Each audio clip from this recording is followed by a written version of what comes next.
Halo Sobat Ebi Pro, biar kontennya semangat, yuk kita makan mie yamin yang cukup enak ya. Tuh ada pangsit basah, ada bawang daun kuahnya ya, kemudian sambelnya pun 2 macam ya. Mie yamin itu biasanya ya, ayamnya pun kotak-kotak putih ya, iris kecil-kecil. Tuh enak ini pemirsa, dijamin nggak bohong ini. Mantap, saya aja ketagihan ya. Kebetulan ini terletak di Gedung Putih ya, dekat Alfamart.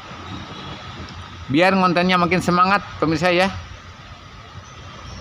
Setelah ini kita cari kreasi-kreasi konten-konten lainnya ya. Pokoknya kita berkonten ria terus ya di Ebi Pro yang luar biasa ini. Mantap.